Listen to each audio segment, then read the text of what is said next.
On va corriger le devoir de physique, premier bac, sciences maths français, groupe 3, exercice numéro 1. Une montre des jeux contient deux aiguilles A et B de longueur LA 15 cm et LB 5 cm, tourne autour de l'axe de rotation delta. On a deux aiguilles, l'aiguille A et l'aiguille B. On a deux points M1 et M2 sur les extrémités des deux aiguilles. M1 sur l'extrémité de A, M2 sur l'extrémité de B. L'aiguille A, elle fait 90 tours par minute dans le sens 1. L'aiguille A, elle tourne dans le sens 1. L'aiguille B tourne dans le sens 2 par une fréquence FB égale à 0,5 Hz. L'aiguille B tourne dans le sens 2. On considère qu'à l'origine des instants t égale à 0 secondes, les deux aiguilles sont dans la position 0. À l'instant de départ, les deux aiguilles ils sont à la position 0.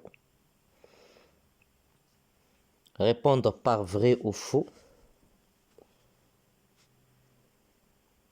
Les deux aiguilles ont même vitesse angulaire. Les deux aiguilles A et B, elles ont même en vitesse angulaire. La vitesse linéaire Vm1 supérieure à Vm2. La vitesse linéaire des points M1 elle est supérieure à la vitesse linéaire des points M2. À l'instant t égale à 1 seconde, les deux aiguilles croisent à la position 6. Pendant une seconde, les deux aiguilles se trouvent à la position 6. Deuxièmement, calculer FA, la fréquence de rotation de l'aiguille A. Troisièmement, déduire la vitesse angulaire oméga A en rad par seconde. Quatrièmement, montrer que la fréquence de rotation de l'aiguille B vaut FB égale à FA sur 3. Cinquièmement, calculer la distance D2 parcourue par M2 pendant 5 tours. Pendant 5 tours de l'aiguille B, M2 parcourt une distance D2. Alors calculer D2. Trouver le nombre de tours effectués par l'aiguille A pour qu'elle croise avec l'aiguille B pour la première fois la position 0. Combien de tours effectués A pour qu'elle croise avec B dans la position 0. Exercice 2. On a un corps ponctuel de masse M glisse le long d'une piste ABC, A, B, C. La partie AB, c'est une partie rectiligne inclinée d'un angle β égale à 30 degrés par rapport à l'horizontale. La distance entre A et B égale à 5 mètres et l'intensité J, 10 newtons par kilogramme. La partie BC, c'est une partie circulaire de rayon R égale à 50 cm. Au cours du mouvement de S sur AB, la vitesse V reste constante égale à 1,5 m par seconde et les frottements sont équivalentes au vecteur F de sens opposé au mouvement et d'intensité 0,8 newton. Alors, sur la partie AB, on va faire l'inventaire des forces qui exercent sur le corps S. On va calculer le poids P de S et on représente sur le schéma les forces. On va prendre 1 cm pour 1 newton. On va prendre 1 cm pour 1 newton. Troisièmement, calculer le travail de R de A à B, la réaction du plomb sur la partie AB. Quatrièmement, déterminer la puissance de la force de frottement F sur AB. Et finalement, calculer le travail du poids de B à M sur la partie BC, c'est-à-dire avant que le corps va quitter la partie BC, on donne θ égale à 10 degrés. Alors pour la correction de l'exercice 1,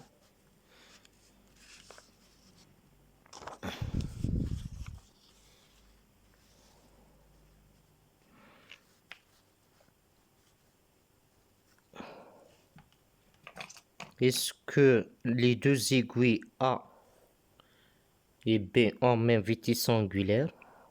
Alors on a oméga A égale à 2 PFA, oméga B égale à 2 PFB. FB c'est 0,5 Hz.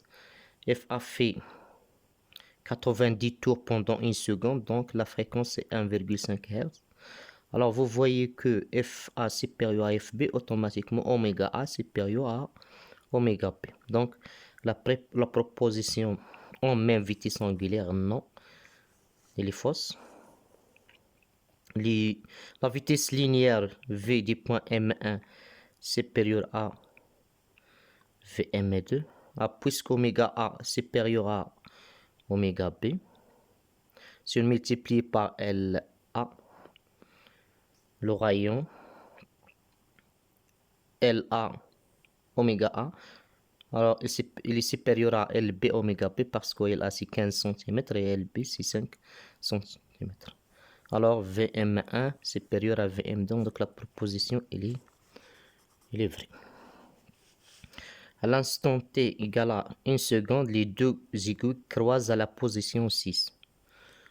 Alors, pendant une seconde, l'aiguille A fait 1,5 tour, un tour et demi, il se trouve à la position 6. Pendant une seconde, l'aiguille B fait un et demi tour, donc il se trouve à la position 6. Donc la proposition est vraie. Deuxième question. Calculer la fréquence FA de rotation de l'aiguille A. Pour la fréquence, on a FA représente le nombre de tours pendant une seconde, 90 tours pendant 60 secondes. FA c'est 90 sur 60 égale à 1,5 Hz.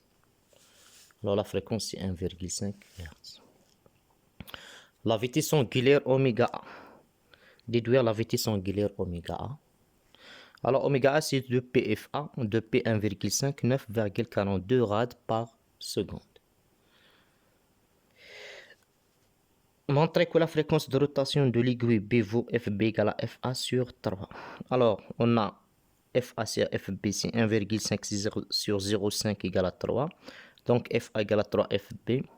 Alors FB c'est FA sur 3. La formule est vraie. Cinquièmement, calculer la distance D2 parcourue par M2 pendant 5 tours. Pendant 5 tours de M2, alors quelle est la distance parcourue? La distance D2,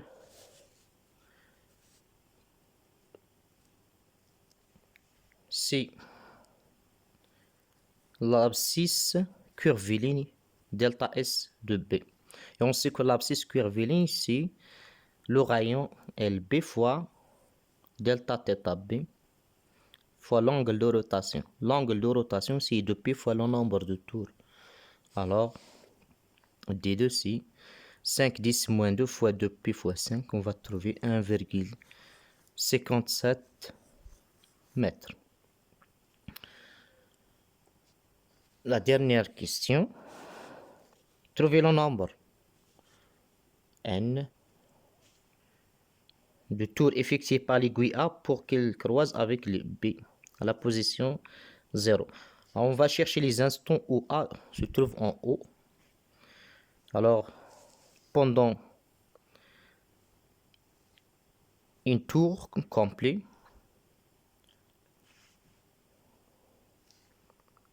l'instant T1, c'est le nombre de tours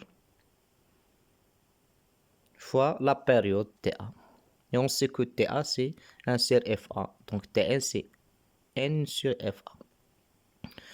C'est la même chose que pour B. Les instants où B, l'aiguille B se trouve en haut, T, indice K, égale à K fois la période de rotation de l'aiguille B.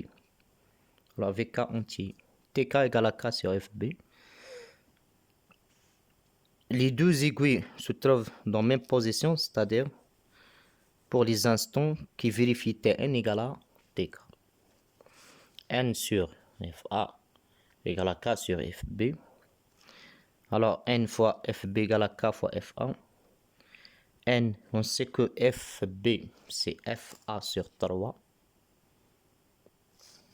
Donc Fa sur 3 égale à KFA. Alors on va simplifier par Fa. N sur 3 égale à K. Alors le nombre de tours vérifié 3K. K entier. Pour la première fois K égale à 1. Donc N égale à 3. 3 fois 1 c'est 3 tours.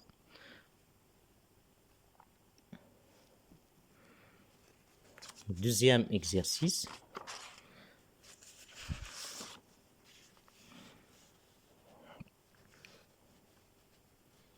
Sur la partie AB, faire l'inventaire des forces. Alors le corps S il est soumis à deux forces, le poids de S et la réaction des plombs. Calculer le poids et représenter les forces sur S. Alors on va chercher le poids. Puisque la vitesse est une constante, le principe d'inertie il est vérifié. P plus R vecteur nul. On va faire la projection sur l'axe des X, Px plus Rx égale à 0. Alors on a P, la projection sur l'axe des X, Px. Et la projection de R sur l'axe des X, c'est moins F. Alors Px égale à P sinus bêta. Px c'est P fois le sinus bêta. Et Rx c'est moins F parce que F et X ont des sens opposés. Alors, P sinus bêta moins F égale à 0, c'est-à-dire P sinus bêta égale à F. P égale à F sur sinus bêta. On va faire l'application numérique. P égale à 0,8 sur sinus 30 degrés égale à 1,6 newton.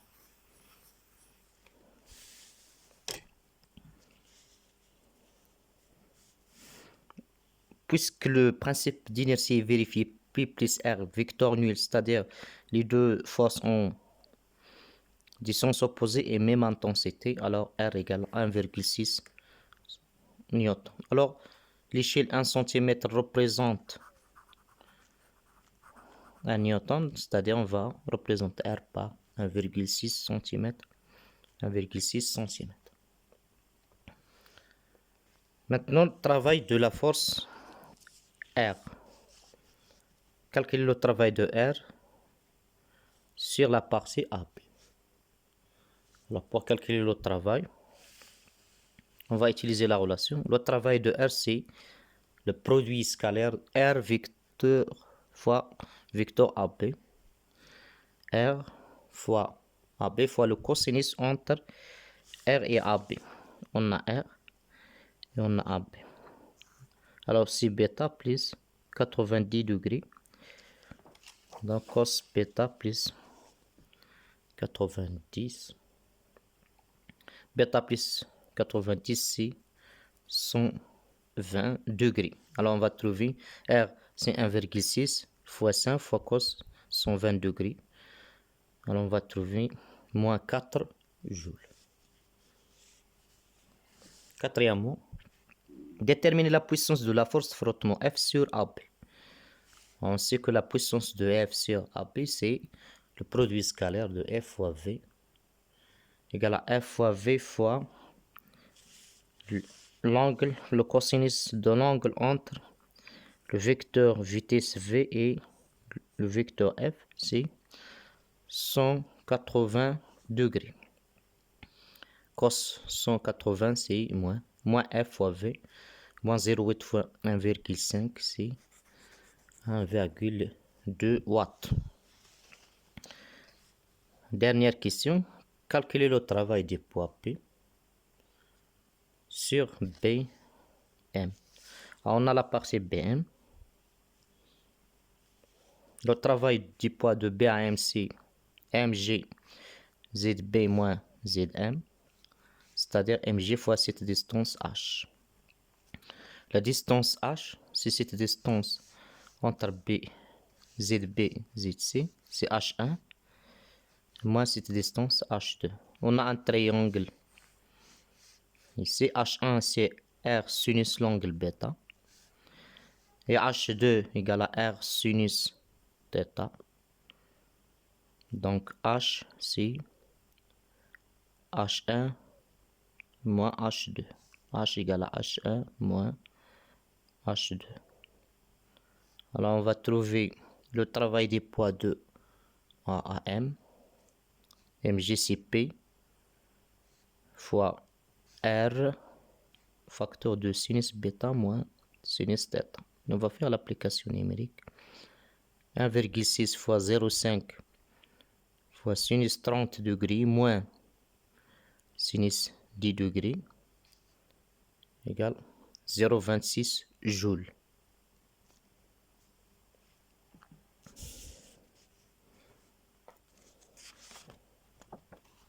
Exercice 3. On a une poulie de centre O et de rayon R, 50 cm, tourne autour de l'axe de rotation delta. Avec frottement, les couples de frottement sont de moment constant, moins 2 newtons fois mètre. À l'extrémité A d'un fil inextensible, on applique une force F égale à 8 newtons. Et le corps S de masse M attaché à l'autre extrémité se déplace verticalement à une vitesse constante de 3 mètres par seconde. On donne G égale à 10 newtons. On applique une force à l'extrémité A. Et le corps, à l'aide d'un fil inextensible, le corps S va se déplacer verticalement. Les questions. Calculer le moment de la force F. Le moment de la force F. Trouver oméga la vitesse angulaire de rotation de la poulie. Puis déduire la puissance des forces de frottement. Calculer le travail des poids lorsque le corps se déplace d'une distance de 4 mètres. Déduire la masse M du corps S. Exercice 4. On va considérer un flacon de volume V 200 ml de l'éthanol liquide C2H6O de masse volumique 0,78 g par millilitre. On a la masse volumique de l'eau 1000 kg par mètre cube. Calculer M, la masse molaire de C2H6O. Déterminer la densité D de l'éthanol C2H6O. Calculer la quantité de matière N de l'éthanol dans le flacon. Calculer la masse M et le nombre de molécules N de l'éthanol dans le flacon.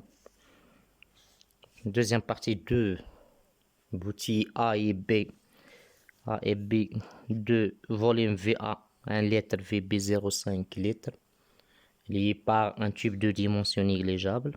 La bouteille A contient le diazote gazeux Na2, considéré comme un gaz parfait dans les conditions de température 300 Kelvin, pression 1,2 bar. Alors, calculer en litres mol moins 1 le volume molaire Vm de ce gaz dans la même température T et la même pression Pi. On fait cette expérience, on garde la température constante et on ouvre le robinet. Changement d'état à température constante. On ouvre le robinet.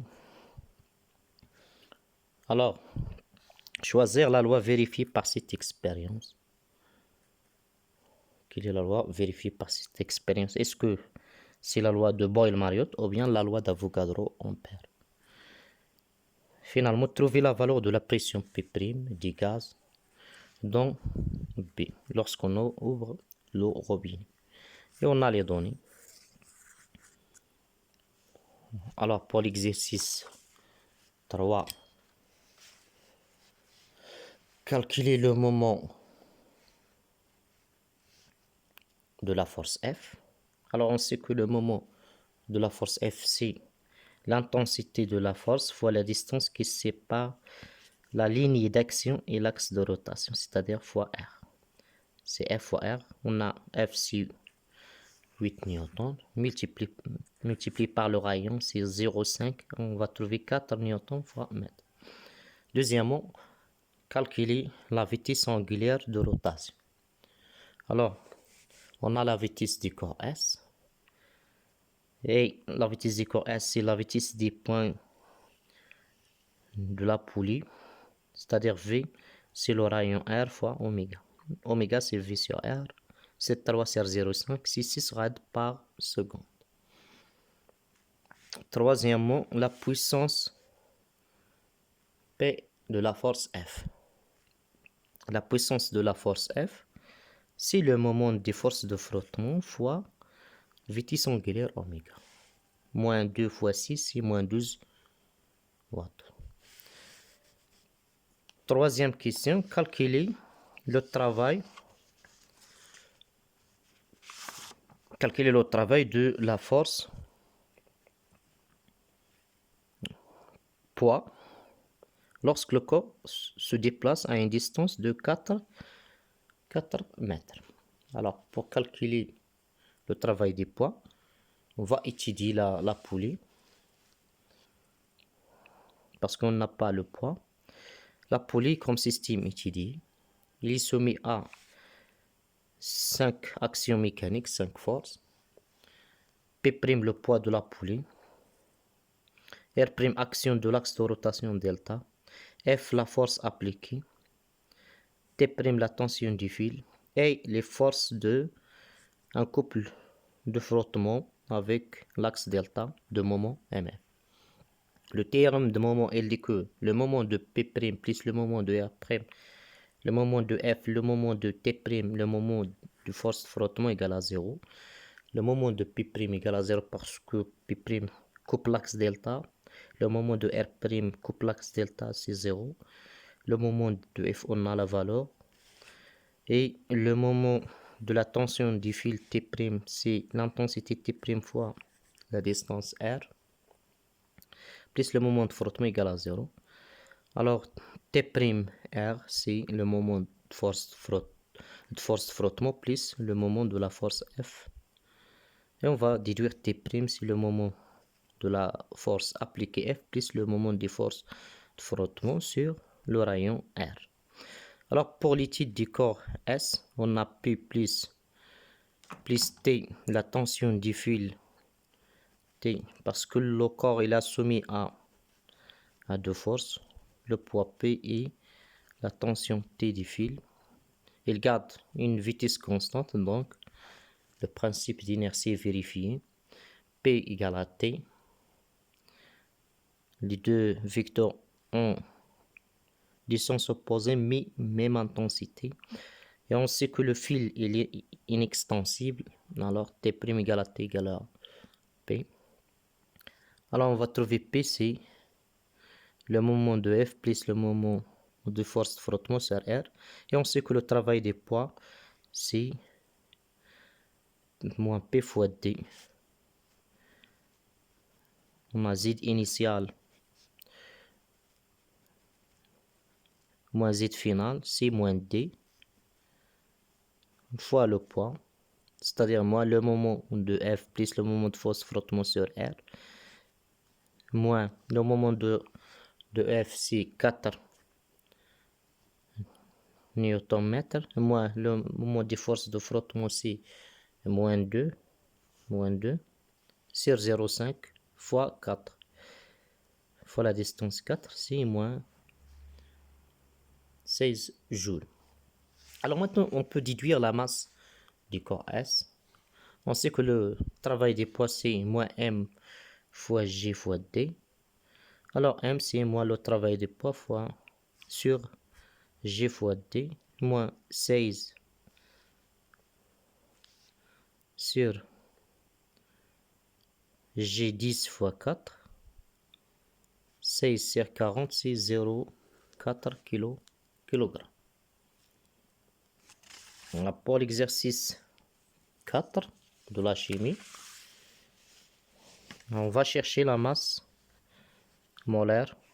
Calculer la masse molaire de C2H6O.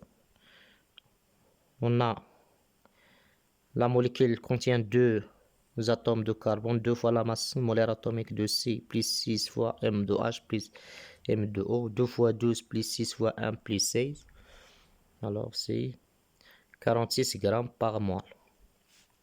Calculer la densité de l'éthanol C2H6. On sait que la densité d'ici, la masse volumique sur de l'éthanol sur la masse volumique de l'eau, 0,78 sur 1000 kg par mètre cube. Kilogramme c'est 10,3.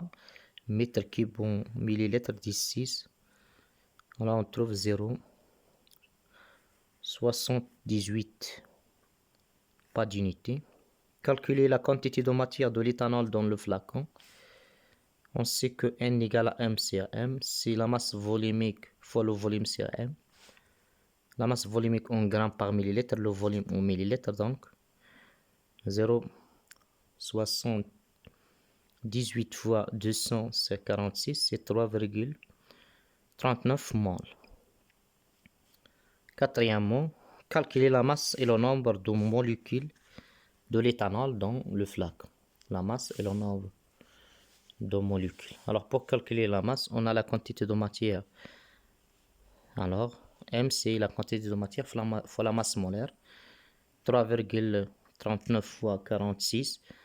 On va trouver M égale à 155,94 grammes. Pour le nombre N de molécules, c'est la quantité de matière fois Na. 3,39 fois la constante d'Avogadro, 6,0210, 23. C'est 2,04 10 à la puissance 24 molécules. Alors, on a un gaz diazote dans les conditions de température et de pression. Calculer en lettres mol-1 le volume molaire de ce gaz dans la même température, la même pression. Alors, on sait que la quantité de matière, c'est 1 mol. La pression fois le volume molaire, c'est 1 RT. Le volume molaire, c'est RT sur P. Alors, on va faire les calculs. Le volume molaire, c'est 8,314 fois 300 sur 1,210 à la puissance 5. C'est 0,0207 mètres cubes mol moins 1. Mètre cube, c'est 10 à la puissance 3. On va trouver 20,7 litres mol moins 1. Alors, quelle est la loi vérifiée par l'expérience? Changement d'état à température constante. Puisque la température est constante, alors c'est la loi de Boyle-Mariotte. Trouver la valeur de la pression P' du gaz dans la bouteille P. Alors pour la pression P' du gaz, on a l'état initial P égale à 1,2 bar V à 1 litre. La pression P'. V' c'est le volume VA plus VP, 1,5 litre. Qu'est-ce qu'il dit la loi de Boyle-Mariotte? P', la pression de l'état final fois le volume de l'état final, c'est la pression de l'état initial fois le volume VA.